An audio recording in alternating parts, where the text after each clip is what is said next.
Maybe think. Okay, for those who don't recognize, Donnie Stevens is Donnie Ray Stevens. Mm-hmm. And Brian Duvall was the drummer for Johnny Q. Public. Huh? Go ahead. Oh, you going to show the picture? Same picture we showed last week, but still. Yeah, we showed it last week, but this is Brian Duvall right there. He's actually a pretty big deal down in Branson. Yeah, he is. He wears the white glasses. You guys have probably all seen white crazy glasses. Super fun. He almost died a few years ago flipping a lawnmower on top of himself. Yep. And Donnie wants to hear a Brian Duvall story. I have got so many, but I think let me think. I think one of my most proud Brian Duvall stories is a story that initially kind of makes him look bad. But then... Oh, I know what you're talking about. Ultimately, it makes him amazing. Mm-hmm. And you would... he probably has never told anyone this story. I'm trying to think if I should tell this story or not. I don't think Brian would mind. I don't think he would. Because it was something that not only made him such a better drummer in the moment, but I would put money that it has, that it still lives with him to this day. Okay. In making him a better drummer and a better person. But in the moment, it was probably horrible. Okay. And I was there. I bet he'd be okay with that. I think he would be. Yeah.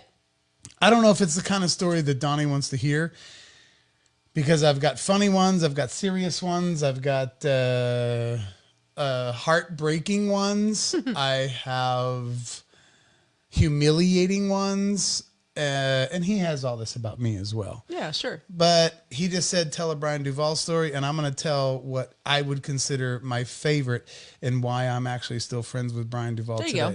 When we went to record our record Extraordinary, people like Donnie and probably a few others know what I'm talking about. We recorded a record back in 1994 called Extraordinary. It actually did pert near good. Out there in the market. But it was kind of the first time that all of us had actually gone in and recorded a quote-unquote real record where there was a real studio and real stuff, and it cost real money. Yes, Barb says she loves when Brian plays with Donnie Ray.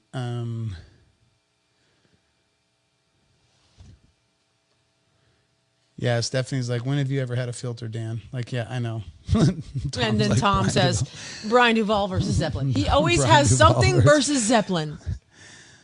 Tell a really slow, long story. You know what, Chet? You can always log off anytime you feel like it.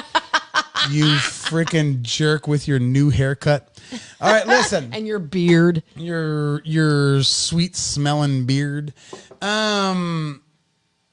No, so we go in and we're actually starting to work on this record together, and we did it actually like kind of for real, like where we really were like really playing our record. Like it wasn't one of these deals where somebody just kind of processed the whole thing, kind of put the whole thing together, right? So we actually go in there and we start trying to hammer out some of the songs that we had ready to go for that particular session in that particular studio. The producer that we were working with also had an assistant engineer that kind of basically was the guy that like turned the knobs and kind of set up the stuff and set up the mics and run the cables and did all that grunt work while he was also kind of engineering but mostly producing this band. Unbelievably, I cannot remember this guy's name. The runner? The assistant engineer. Yeah. Doesn't really matter to the story. Anyway, we did not know this. Okay, I'm not even going to say this yet. So we go in there and we're trying to hammer out these songs, and we're literally in the tracking room and we're playing them live once we got everything set up, which took like a day, 2 days to actually get it set up. So now it's like get the phones on, and let's start working through these songs. And before we even hit record on any kind of tape machine, this is back before there was Pro Tools, we were still recording on 2-inch tape. Before there was even any reason to hit record on the tape machine, we're just in the tracking room just trying to hammer these songs out. Stop and start over, stop and start over, stop and start over. So we go back into the control room, and we all sit around, and we take our licks from our producer, who basically told us, you're not ready, and I'm probably going to cancel this studio because I thought you guys are ready, but I'm going to send you back to Springfield. And the soonest that I can actually cancel the studio is still a few days from now. So we'll go ahead and try to see what happens in the next few days, but we're canceling. And we're going to send you guys back home. And so that was weird. So we got back in and we started trying to do it again.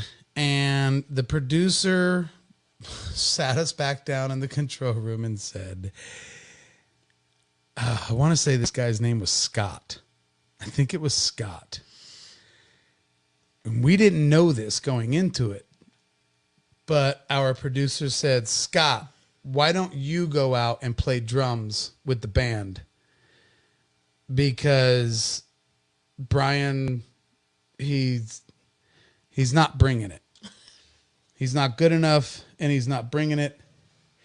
And we had to go out. We were very reluctant of this, as well as, obviously, Brian stayed sitting on the couch by himself. So now we are in the tracking room. Ouch. And we can look through the glass, and we can see the producer at the console, and sitting behind him on the couch is our drummer.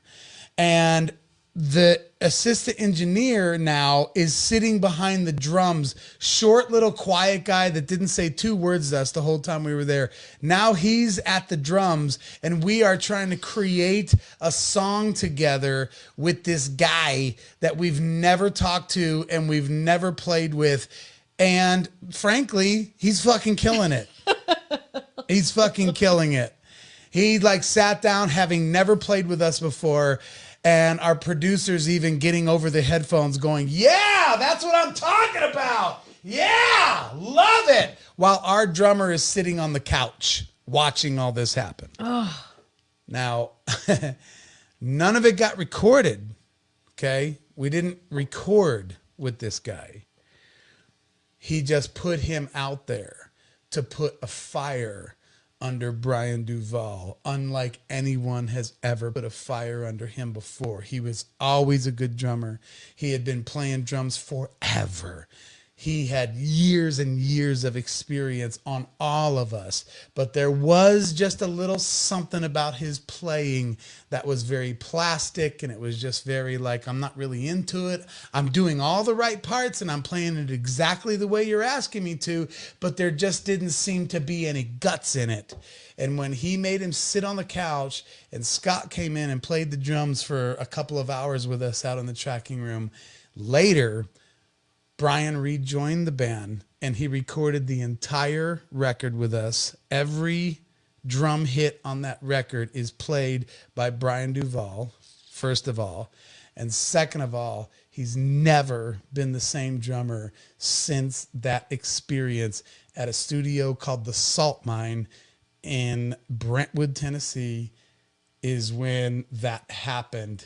And it was an amazing moment, because even though he felt kind of weird and bad and dumb at the time, this story is 30 years old, folks. And Brian Duvall has done nothing but destroy the city of Branson. You can't meet anyone that doesn't know who he is. You can't meet somebody that doesn't play like he plays. You can't meet somebody that doesn't put an energy into your show like Brian Duvall does. And I'm here to tell you, I'm pretty sure some of that happened that very day that I'm talking about. That is my favorite Brian Duvall story, just for Donnie Ray Stevens. That's fucking fantastic. Fucking fantastic. Sorry it took too long. Do the applause. Shit. Yeah, there you go.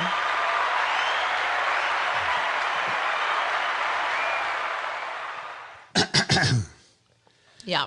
Anyway, so I know what Jared Isaacs is thinking. I need to have Brian Duvall on my show. Well, go ahead and have him on your show. I've got his number if you need it. Freaking jerk face. Just kidding. We love Jared Isaacs. Yes, we do. We do. We kid. We joke. We kid. Jet Set, can you slow the story down? I'm missing parts. But you just wanted a quick... I get it. Holy wow. Okay. Love Brian. Such a cool story. Thanks, man. And a great drummer. He's a great drummer. I'm glad you appreciated that story. It is all true. It is all true. And if you go ask Brian, he will very reluctantly retell you that story. He's still a little butthurt about it, which is good. But I just want to add all this also. There was a reunion show of Johnny Q. Public at Cartoons. Oh, don't get me started. Was it still Cartoons?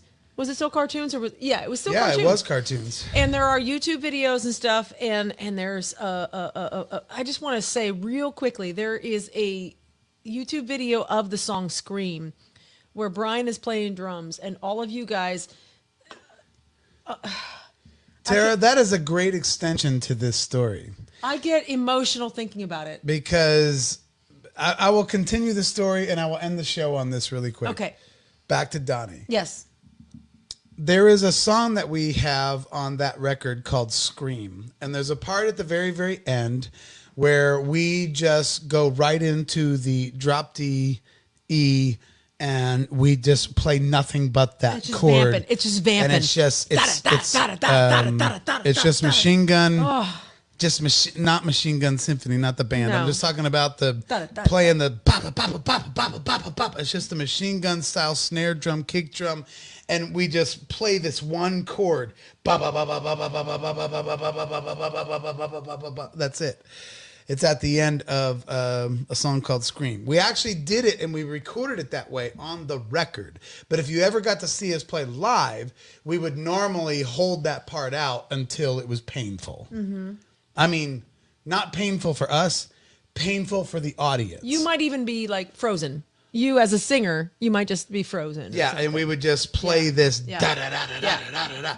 And like we would kind of make it our goal sometimes to see if we could get somebody to walk out of the show. Like hopefully we can get people to leave. Yeah. Because it's so obnoxious and it's so over the top playing this thing. It's very actually hard to do. Once you actually get caught into an eighth note thing like that, where you're just, you can start missing and losing, whether you're on the 1 or the 4 or the 3 and you start to get into it. It turns into a bit of a trance, kind of a bit of a hypnotism kind of a thing, whatever. Mm-hmm. Okay, so Brian rolls a 3,000-pound lawnmower over on himself and breaks his back, almost dies, gets through that, and couple years later, we decide to do a reunion show at Cartoons, and he agrees to do it even though he has no feeling from his waist down. He has a catheter. Okay, I don't think he's going to mind me telling some of these details. He had no feeling in his legs, but he could use them. He could use his legs, but he actually had no feeling in them. And he worked also hard to be able to fucking play drums. Yeah, and he walked with a cane. He walked with a cane, and he also had a catheter when we played at Cartoons. And so once he got seated up on the drums, he was fine. Right. But he actually needed help getting up there and getting down because this wasn't too long after that thing. Now, take us back to the Scott playing the drums instead of him on the record. That's the fire that got put into Brian Duvall then. Then when he was starting to be considered a has-been nobody because he got crushed by that lawnmower, he had this chance to get up on stage and prove whether or not he's the drummer of Johnny Q. Public or not. The reason why that was important is because we had our other drummer there too. When Brian was not in the band, we got another drummer, and so both drummers were at this reunion show at Cartoons. I'm really sorry for those of you who missed it because it was fucking awesome. So good. But anyway, so now he's got himself to prove to the drummer that took his place was there, and Brian was going to play Scream with us with a catheter, with no feeling in his feet, and he had to take the drums with a cane. He had to take the throne with a cane. We got to the song Scream. We always played it last. And when we got to the end of that song, I don't want to play it. When we got to the end of that song, He played that E chord for over 4 minutes. I timed it. It was 4:02 or something like this. 4:02. Now, if you guys, unless you ever saw Johnny Q Public, you wouldn't know what I'm talking about. But when a band is playing the exact same note, that right there was only 7 seconds. Right. We went 4 straight minutes. Brian did. Because the band could not. It was all on him. The band could not end the song unless the drummer decided to end it, and he knew that. And when he broke into that chord, we went 4 minutes and 2 seconds. It was crazy. And that is the longest. You can't even believe how obnoxious it is unless you were there. And that was Brian telling us, telling our second drummer who replaced him, and telling anybody who was there and the world who got to see it on video, I'm fucking back, motherfuckers. This is me. And Scott is not going to play my parts no more. No. I'm telling you, the dude's got a fire in him more than you even realize. He does like to just wear his white glasses and have a good time. But if you want to challenge him, you better know what you're talking about. He's freaking awesome. That's anyway. Right. Yes, and Barb, we will have him on the show. We've talked to him. Dan has talked to him. We will have him on the show to get his full story. Absolutely, the audio version. Absolutely. Oh yeah, we're Brian's on the docket. Yeah, we talked to him in the very beginning. That's right. Fan fucking tastic.